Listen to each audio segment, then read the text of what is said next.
morning and thank you.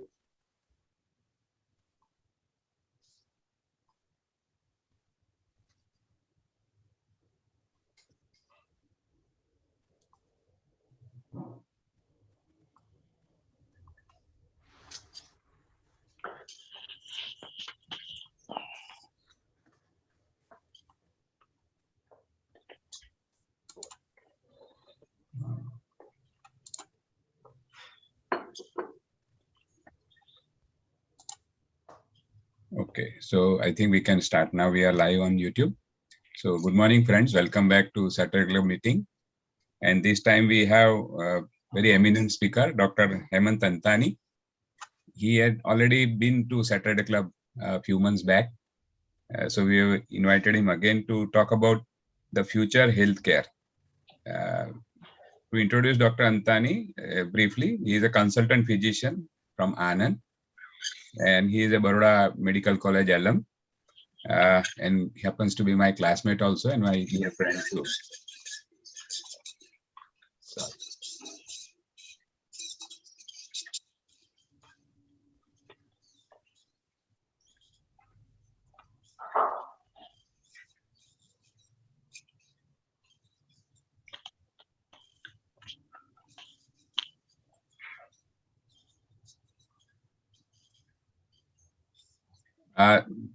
Please wait for a minute. I need to stop the YouTube because it is echoing.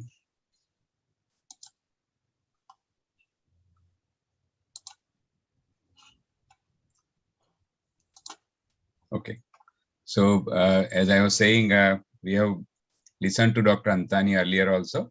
He's a consultant physician from Anand, and his areas of special interest are diabetes and non-invasive cardiology. Apart from being a very popular physician, he is a very popular speaker also. He is a multifaceted personality and a motivational speaker also. So welcome, Dr. Hemant, once again to Saturday Club. Thank you. And you can start your talk now. Thank you, Satish, and thank you once again for giving me this opportunity to be with you for the second time. And I'm sure the topic that I've chosen today is going to excite one and all, as it really excited me. So without much ado, I'll just share the screen and start my presentation. Can you see? Yes, yes. Okay. So what I'm going to discuss about today is what our future healthcare would be like, let's say around 2040s or so.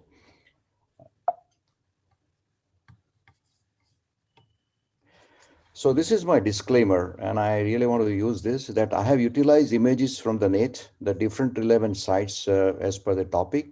The purpose is purely academic and there is no commercial angle or remunerative gain.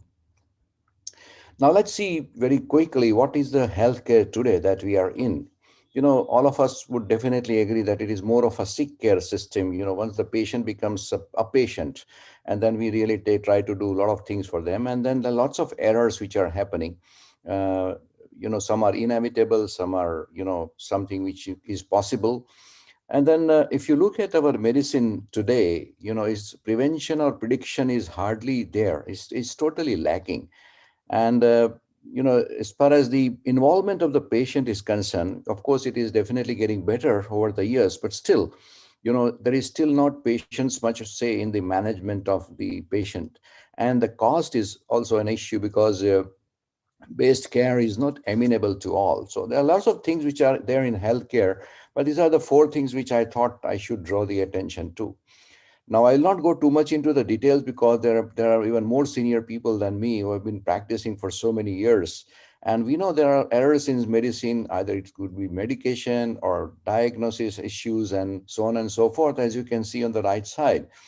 But then the point is that all these errors are inevitable or avoidable. Well, that's a question and that's a debate. Maybe that can go on and on. But the point is that whatever is the reason, you find a lot of medication errors. And if you know one detail which is very, very, you know, startling is that in the United States of America, and I'm sure it definitely would be elsewhere also, you know, the third leading cause of the death was because of the mistake by the physician.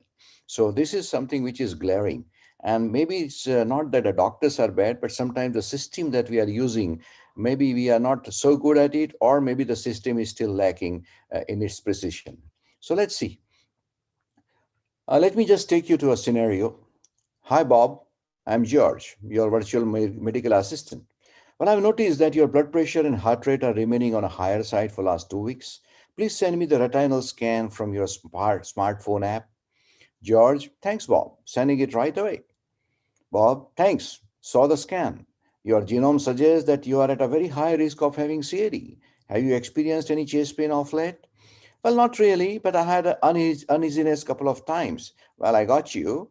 I booked your appointment with Dr. Joseph for coronary angiography on Friday at 4 p.m. Thanks, George. Thanks, Bob. Hi, Suresh. I'm Roshan, your virtual medical assistant. We have completed your genetic sequencing and your prescription has accordingly been generated. I'm sending you the copy. And please note that your medicines will be delivered at your doorsteps on Thursday, 2 p.m. by drone. Welcome to 2040, friends. So let me take you into a world of 20, the future that we are going to not experience. In fact, some of them we already on, and I'm sure all of you are also experiencing that. So let's go to the what the biosensors and wearables are doing to us. Now, when you look at the biosensors, there could be enzyme-based, microbe-based, and immunosensors, and DNA biosensors, magnetic biosensors, thermal biosensors, then piezoelectric biosensors and optical biosensors. Lots of biosensors which are there. The device is basically made up of a transducer and a biological element that may be an enzyme, an antibody, or a nucleic acid. The bioelement interacts with the analyte being tested, and the biological response is converted into an electrical signal by the transducer. This is a general principle by which all these biosensors would work. Now, if you look at some of the biosensors and wearables, we already know it's happening, especially in the field of diabetes. We are now very routinely doing what the continuous glucose monitoring. In fact, you also find ambulatory blood pressure monitoring, and there are so many things which are already here. And the smartphones now, there are apps which actually let you know your trend of blood sugar. It will let you know your heart rate. It will also let you know your sleep pattern. So everything is on right now, and I think so many phones are getting better and better with better and better apps. So in fact, we are already entered into this kind of era. But then what would be the future? There would be Bluetooth enabled implants or electronic tattoos. What it can do is that because it is Bluetooth enabled, these implants would definitely assess your body system, maybe even the genetic structure, or they will also pick up something change which actually occurs very early, much before the symptoms come, and would alert you and your doctor. So this is what is going to happen.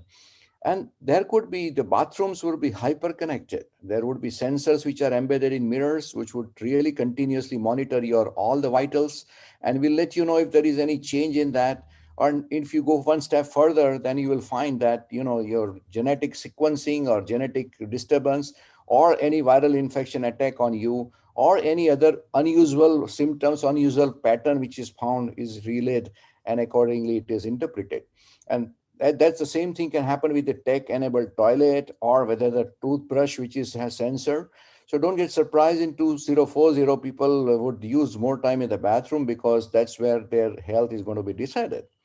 And then there would be smart contact lenses. In fact, some of the things have already started. All of us have seen some of the things on a net that this smart contact lens also would really tell you everything about the patient. So what happens in this is, if you look at this thing very clearly and very minutely, you will realize that all these things and this management is so patient specific. And I think this is very, very important. It's not a one size fit all. It's basically everything according to the patient. And this is going to be the most important part of the future healthcare. Now, because of the time that I have, I just cannot go everything in detail. So I'm just going to take you on a very big, quick, beautiful insight and overview of the time that is going to come. And if anybody is interested, later on, I'll give some references. The artificial intelligence and big data is already making an impact in not only just medicine, but in all our routine life.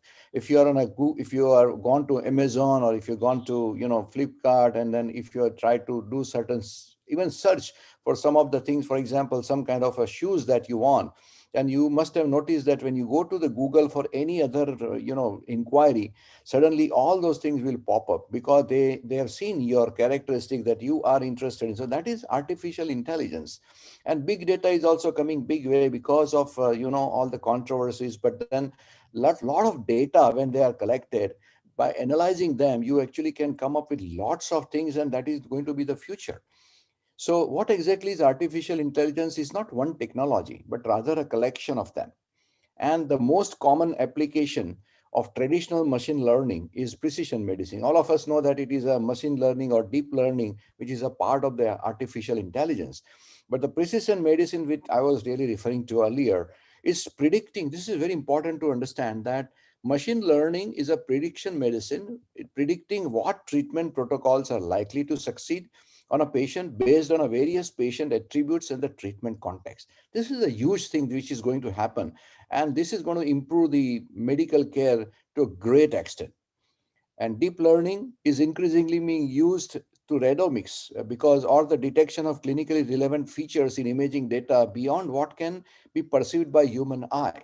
I was reading somewhere in one of the books, and they say that what can happen is that what the radiologist or imaging experts cannot see because of the limitation of the eye. It's not that they are not good at it, this particular Redomix by deep learning can pick up very things which are not even picked up by PET scan, and they can always predict that, well, you are at a risk of something even years before your problem starts. So that is one theoretical possibility which is seen, and this is given the name of Redomix. So this is going to be a very exciting area, because if your imaging are really interpreted much before you get the disease, try to imagine what would be the health care. So next, you see that it's already here. Some of you might be aware that the DeepMind is a Google's artificial intelligence. It was developed for the breast cancer analysis.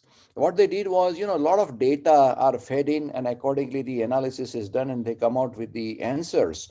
So algorithm is created. All of us know that now it's going to be an algorithm-based life. Whether it is a driverless car, it is going to be algorithm. So it's going to be algorithm everywhere. So this Google actually created an algorithm, and you know what happened? It outperformed all human radiologists on a pre-selected data sets to identify breast cancer on an average by 11.5%. So that's a huge number, isn't it? So this is just the beginning. So imagine what will happen in, let's say, next 25, 30 years when this technology becomes better and better. Next, after artificial intelligence and big data, is a nanotechnology and medicine. Friends, we are living right at the dawn of nanomedicine age, and it is going to come much faster than you would even expect. What is nanomedicine? In a nutshell, it's the application of nanotechnology to achieve innovations in healthcare, uses properties developed by a material on a nanoscale, and the size offers the potential to cross natural barriers. Now, this is very important, that it can get into your body. An interaction with DNA or small proteins at a different levels in blood or even in organs, tissues, or cells would enable early detection and prevention, and to drastically improve many aspects of healthcare like diagnosis, treatment, and prevention of many diseases. Isn't it very exciting? So what are the things happening? All of us know about Pillcam. Now, we are already using what we call is a capsular endoscopy, where the patient is told to actually swallow the capsule, and then it will give you all the pictures. So we do use right now. So Pillcam is there, where there is an indigestible camera, which is, in fact, by now, 2 million people have undergone this procedure so far. So it's already on, it's coming, but it's going to be much faster than you would even realize. There would be those tracking pills which will give us the sensors relaying the data about how much is the absorption. And then there would be Atmo gas capsules, which has got a sensor which will detect oxygen, hydrogen, carbon dioxide levels, and gut microbiome. This is very important. You don't have to do blood gas analysis. In fact, you get a very good data from Atmo gas capsules from everything that you want, and it would be so accurate and so precise. Then you will have a smartphone microscopes, detecting virus. And so there are certain technology by which you can use smartphone microscopes, and in fact, you can literally count the particles of the virus that you are having. Now, this is also another interesting thing which can happen not very far from now is nano patch vaccines. The patches are made from thousands of silicon microneedles, which could offer more convenient and effective vaccine. Imagine no actually needle at all, and this would be more even effective. And the smart bandages, the bioabsorbable bandages, I'm sure the surgeons who are watching here would be excited, is bioabsorbable bandages can be left on until they dissolve. And there would be embedded, nanofibers which can contain the clotting agents or growth hormones. And there would be even sensors which would detect the signs of infection and release antibiotic as needed. So this is something which is so exciting, which is going to come. And friends, this is absolute reality which is going to happen are called nanobots. We are nothing but a small nano robots. The name given is nanobots. Now, these nanobots are specialized to perform wide variety of surgeries using external magnetic fields to direct bots, like eye surgeries and cleaning blocked arteries and collecting biopsies, to name a few. There will be a lot of more things, many more things which will be happening. Like, for example, there would be cancer fighting DNA. The DNA origami robots target the cancerous cells without harming healthy tissues. Significant result in just 2 weeks. So, friends, imagine a swarms of nanobots swarming through your veins, repairing cells or attacking viruses, giving you everything that you want, every knowledge that you want, the biopsy that you want, the data that you want, just by injecting some of the nanobots in your blood. Isn't it really, really exciting? And then next one, which is going to be very important, is genome sequencing. Now, if you, all of us know that this is very much on, and if you see all the conferences, you'll find that the genome is now getting a lot of coverage for the right reasons, because this is going to be the future if you really want to take our medical care to a great extent, next level. Now, what genome sequencing can do? It will give you a very accurate information about personalized drug sensitivity and effectiveness.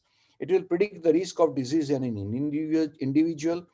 It will know about the multifactorial disease, and it will give you information about even your family history. So this is going to be very, very important. And like what you found in a previous all areas of future medicine, genome sequencing is going to be the very, very important tool in our armamentarium. Now, this is another very important thing, what they call is a nutrigenomics. Now, what does in nutrigenomics? It's a cross field of nutrition, dietetics, and genomics. Now, in fact, there is a company called Habit. The companies they are already offering personalized diets based on genetic codes. What it will do in future is, that depending upon your genomic structure, they would suggest which food is right for you and which food is not right for you. In fact, to an extent that there would be even artificial food which might be created, as it's not very far from now. So this is what is the nutrigenomics is going to do to all our lives. And most important, which is a pharmacogenomics. All of us know that today, if you give same medicine to two patients, they definitely behave in totally different manner. Why? Because one of the reason could be their genomics. And the pharmacogenomics is going to play a very major role in outcome. It will provide individualized treatment. It will predict, that's very important, it will predict the clinical outcome of a different treatment in different patients. And it would definitely promote the development of targeted therapies. So nutrigenomics, pharmacogenomics is very, very important. And the DNA sequencing giant, in fact, right now, the problem was that when the genome sequencing started, there was a lot of money which had to be spent. And that's why there was a concern that, you can't make it a very common thing because it's going to cost a lot of money. But then the DNA sequencing giant Illumina, actually what they did, that they unveiled a new machine which is expected one day to order your whole genome in less than $100. Can you believe? And in fact, some of the books even mention that you can go down to as low as $10. Isn't it crazy? So this is very, very important. The Ray Hammonds is one of the best futurist. If you really want to go, I'll definitely share with you. Has written about 14 books and in all areas of future, not just medicine. And he predicts that by 2040, every newborn who is born will have the genetic mapping done or genomics done. So this is going to be a real, real future that we are looking at. Then This is very interesting. We call it the in silico drug trials. Now, what are in silico drug trials? They are actually not drug trials on human beings, actual human beings, which is happening right now. But these are individualized computer simulations which are used in the development or regulatory evaluation of medical product, device, or intervention. So while the current technology and biological understanding don't allow for completely simulated clinical trials, there is a significant progress in this field with organs on a chip which are already being put in use. This is going to be huge, because what will happen is that you're not looking at the actual patients and doing the trial. Here are actually simulations and a lot of data that you have. In fact, it would be the big data, billions and billions of data that the computer has, which it will analyze, and from that the simulation would be done. So imagine if we could test thousands of new potential drugs on billions of virtual patient models in minutes. Crazy, isn't it? But this could be the reality. So in silico trials are going to be a boon to the medical care in future. Now, regenerative medicine is another very exciting area that we are talking about. Now, regenerative medicine is a process of creating living, functional tissues to repair or replace the tissue or organ function which is lost due to age, disease, damage, or congenital defects. In the field holds the promise of regenerating damaged tissues and organs in the body by stimulating a previously irreparable organs to heal themselves. Regenerative medicine also empowers scientists to grow tissues and organs in the laboratory and safely implant them when the body cannot heal itself. Now, this is really mind boggling, isn't it? That the regenerative medicine is going to create organs in the laboratory. And this is something very important. And your question would be that what about, the rejection and all that? So regenerative medicine has the potential to solve the problem of shortage of organs available for donation compared to the number of patients that require life-saving organ transplantation, as we know right now what's happening, as well as solve the problem of organ transplant rejection. Why?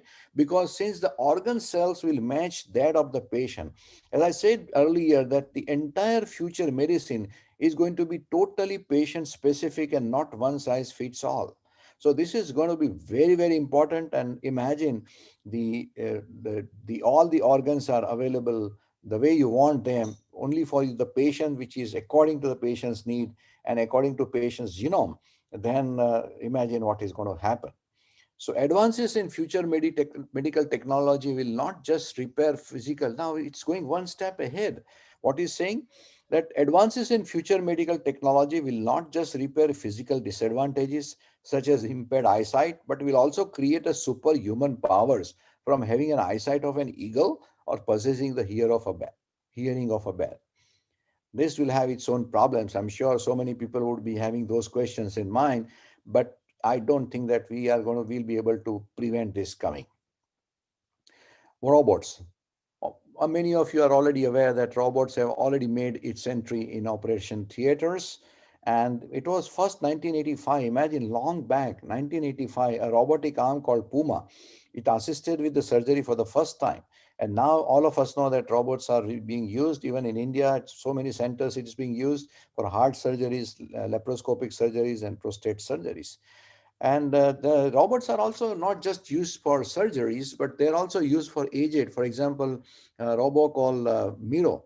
It reminds to take the medicine. And Robier is a robot from Japan. It helps patients to get out of bed and wheelchair. So that this is another advantage. In fact, robots are also used for giving medicine. Robots are also going to be used for the disinfections and so on and so forth. Robots are also going to be used to help the nursing, nurses in deciding what to whom to give, and all the data will be given by robots to all the nurses, the nursing staff, which will reduce the burden on them. Now, not far from now, you'll find chatbots are nothing but a kind of a robots which are chatting. That you are utilizing the deep learning that I talked about in artificial intelligence will be on hand to assist patients with medical queries.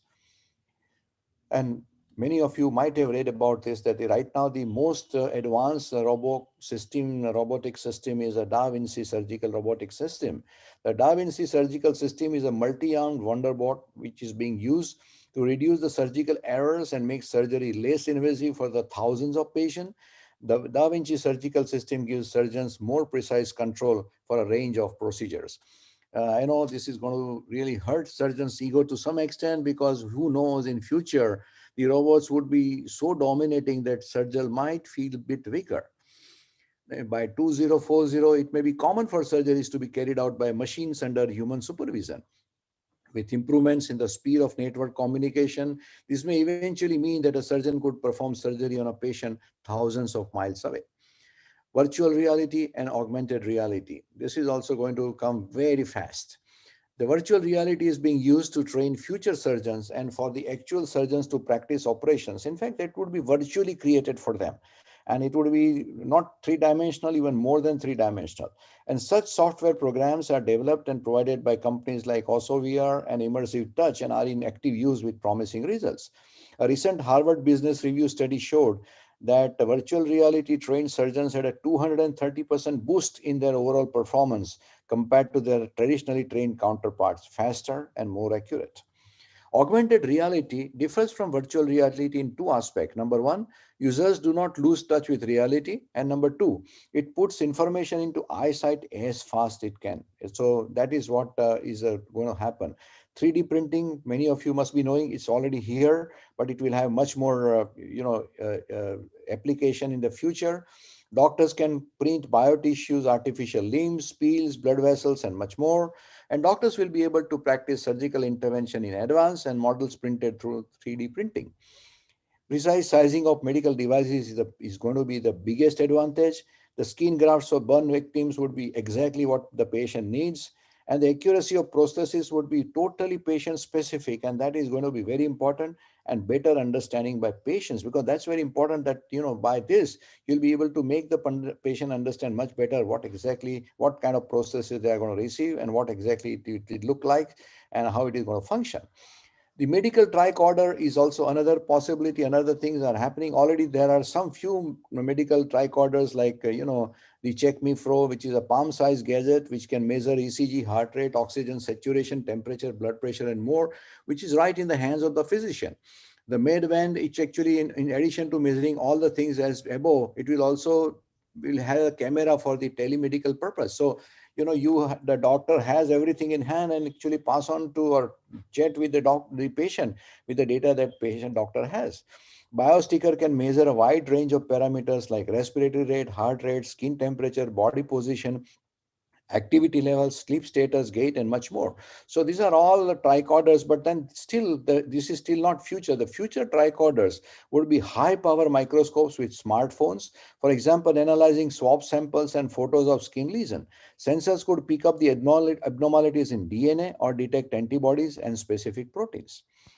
Internet of Things, I think all of us know these words, and it's happening in all the fields in our human lives.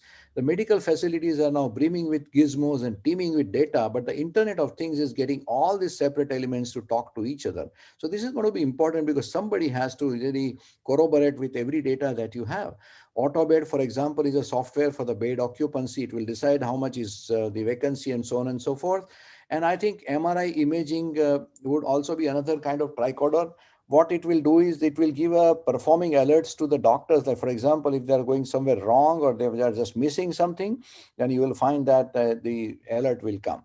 Big players like Microsoft serving up the enterprise level healthcare, Internet of Things packages. It is poised to become an integral part of medical facilities infrastructure tomorrow.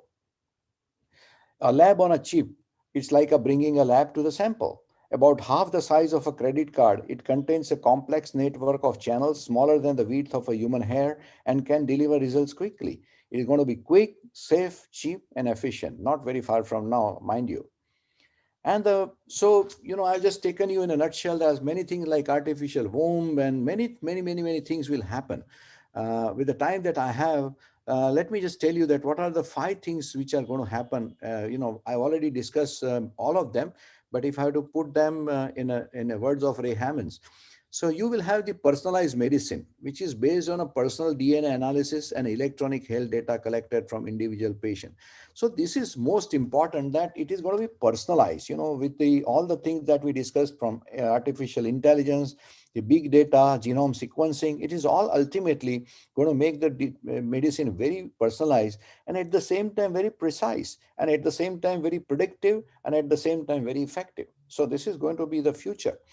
The stem cell medicine is going to, I know that right now in many areas the stem cells are really trying to penetrate in a big way. In some diseases it's giving very good results, in some diseases as of today they are a bit disappointing. But the time is not very far from now that regenerative medicine through stem cell is going to be the future, and the use of the stem cell to repair or regrow tissue and organs. The nanoscale medicine, nanorobots, that is nanobots, as I said, drug delivery and development at submicroscopic level, like nanorobots doing so many things in your blood. And you just have to inject inside your body, and everything will be done by nanorobots, so specifically killing viruses, killing cancerous tissue, delivering medicine, or even taking biopsies and giving your DNA data, so on and so forth. So this is the nanoscale medicine is going to be very important. The gene therapy and gene editing, it is at time is even thought that maybe a bit dangerous, but then this is might happen, is perhaps the time might come where we may not just give gene therapy, but we might even edit gene, that supposing some genes are very dangerous to the health would be changed accordingly so that they don't become harmful to the individual. So gene therapy and gene editing is another exciting future. And digital health, there's so many things like you wearables and biosensors and artificial intelligence and big data, the tricorders and everything which is a digital health. So all this technology to diagnose and monitor patients' health in a much better way, in a personalized way. So you might be thinking that, well, what I'm telling is almost like a Harry Potter movie. Friends, this is what I want to say, that innovations are exponential and perceptions is linear. If you look at our own experience of last 30 years, if you look at how the telephones to mobile to smart app to touch phones to right now, all the data which is going so fast that I think even 10 years before we would not have really thought about what we are using today. The Tesla, for example, some cars are, you can just drive. Even today in US, you just don't have to do anything, make it in an auto mode and it will do everything, stopping at the signals and stopping it. So we never imagined this, even just 5 or 6 years back. So our perception is always linear, but innovations are always exponential. So when I say that this is going to be the future, I'm sure you all must have been having many questions in mind, and I also had. So I think there will be new challenges, with this future of medicine, and these challenges will be different from what we are having today. Let's see some of the possible challenges. I'm not saying it will happen for sure, but it can happen.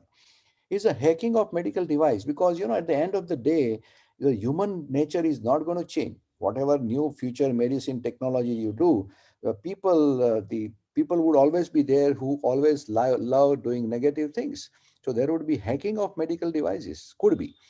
And now with this digital thing which is available, it's going to be very easy to ransomware attack on hospital. And some people who are sadistic would otherwise also doing today might introduce virus in entire hospital system. And imagine what will happen, because the entire system depends upon this technology. So if the entire software is really gone, then what will happen to the care? You can realize what it might happen. Everything is a Bluetooth enabled technology, like the tattoo or wearables or something which is implanted in your body. What happens, suppose there is a crashing down of Bluetooth? Well, they say that it can never happen, but I'm just asking this question.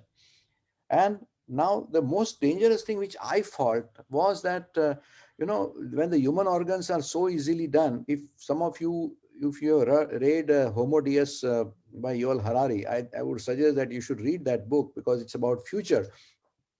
He in fact once said that there could be a scenario that, well, your arm is frozen shoulder, or you have a problem, you just go to the daycare clinic, get your new arm and come out.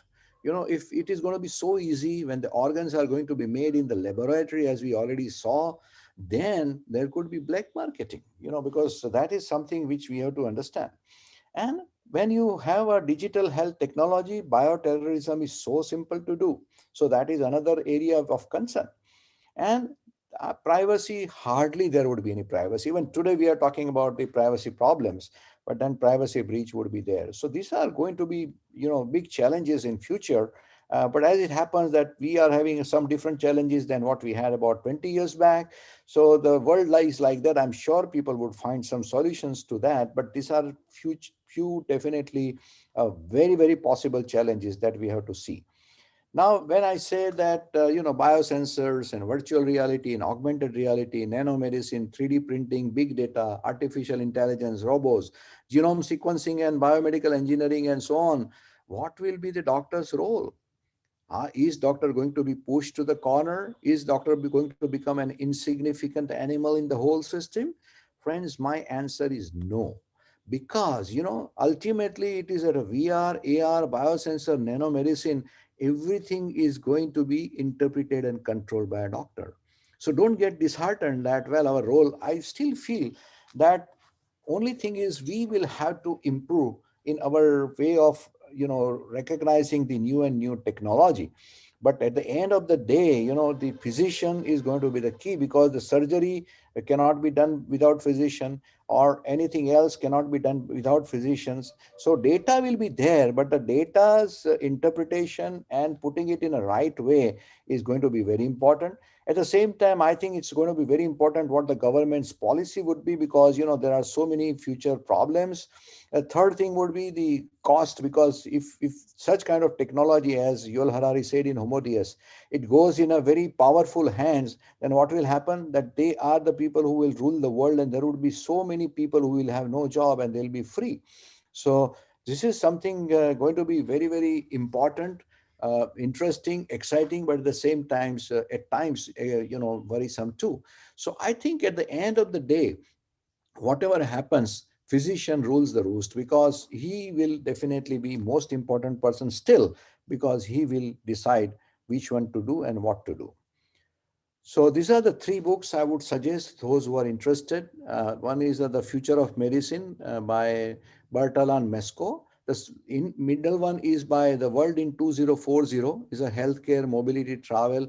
This is by Ray Hammond. So I would suggest that maybe you can Google Ray Hammonds. He has written 14 books and is a very famous futurist, as it is called as.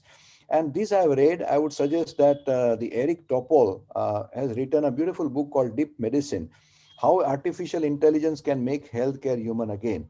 So these are the books. But then deep medicine is something which is, which you can right now you can see it's going to happen in what is happening in next 5 years. So Eric Topol, all of us know, is a very famous physician in US, and he has written so many good books. And deep medicine I would strongly recommend, which is available on Amazon. So let me end by the Hippocrates quote, that whatever is the art of medicine is love. Wherever the art of medicine is loved, there is also a love of humanity. And I think at the end of the day, whatever you do, whatever is comes on, but I think that that emotional quotient has to be there. Otherwise, you can understand the consequences. So thank you very much for your patient listening. And thank you very much once again for giving me this opportunity. Thank you, Hemant. That was wonderful, as usual. Beautiful presentation and a wonderful topic also to develop on. Thank you. And last time you talked about where is your stethoscope. This is on the other extreme. Yeah, I know. And many of us would fear that actually what will be our role. Very interesting things. And looking at all these advances, I am afraid that human race will become immortal. You are generating organs also. What is left then now? Yes. Good. So the house is open for comments, questions, and I'm sure there will be many questions for which we may not have answers, but still let us discuss. So if you want to make a comment, raise your hand. Satish bhai, I would like to make a comment and question both. Please. Yes. Michael Crichton's book Micro describes in detail microbots and how they are used. So if somebody is interested, they can read that book Micro by Michael Crichton. My question is, Dr. Antani, yes, have we been able to develop a living tissue, living cell. If we talk about making organs, I don't think we have still succeeded in making anything live. It's a huge question. In fact, this is what you're talking about is the consciousness. This is the debate which is going on between, recently I reviewed one book in my bookworm club called God Delusion by Richard Dawkins. And that is where all the atheists, the answer, question asked to them is that, what about the consciousness? How you're going to put the consciousness. It's a huge topic and nobody knows. But what they are trying to say is about the processes only at the moment. Right. They don't, nowhere they mention it's a living tissue, because I think ultimately, being Hindu, we definitely would believe in something called, Atma, and the ultimate reality called Brahman, who actually puts consciousness into everything. So I'm sure that that day would never come and should never come, that human beings would try to put the consciousness in the organs. So your point is very well taken.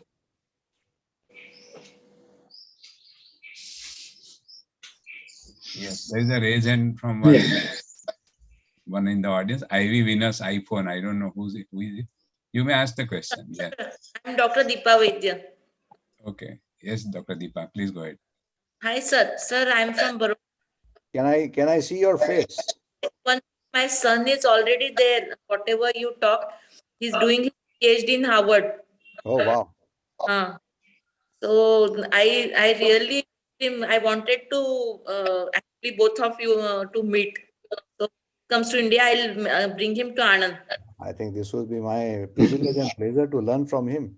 Yes, sir. Definitely. From sir, I'll take your number and I'll come. Thank you. So nice of you. Thank you very much. Thank you. Yes, sir. Thank you. And it was an excellent lecture. Thank you. Dr. Deepa, we can actually invite him to speak on the same platform in our Saturday club. That can be easily done. We can, sir. That would be interesting. Very interesting. Yes, sir. Yes. Thank you so much, sir. Thanks. Very nice lecture. Thank you. Thank you very much. I appreciate it.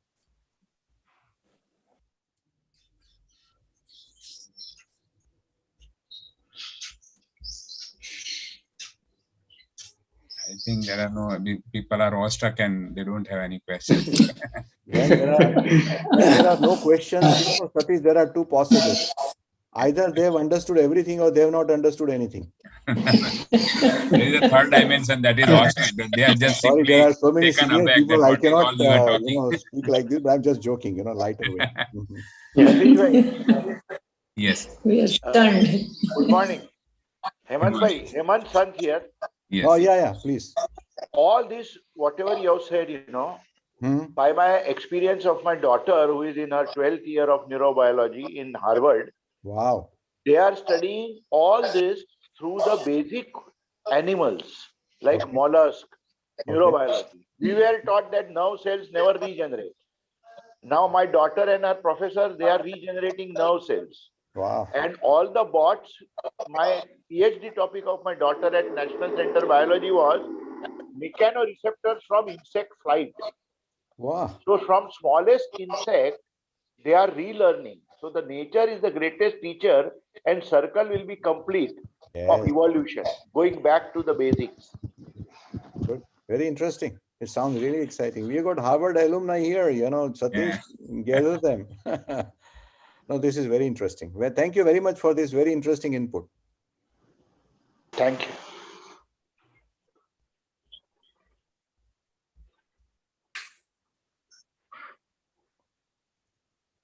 I think, any comments now? I think we can end the session here. Thank you once again, Dr. Hemant. My pleasure. And we look forward to some other innovative or unique topics from you again. It's always a pleasure, with also Satish Bhai and, all Jagdish Bhai and all senior people, Daksha Ben. It's always, when we were studying, we always used to admire them. Remember, Satish? Yes, they were our idols.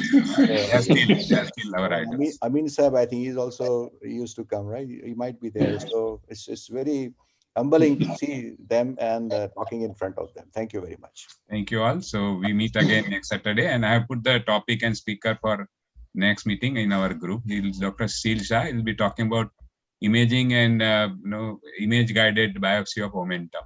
So again, a very interesting topic for the next Saturday. Thank you. Thank you all.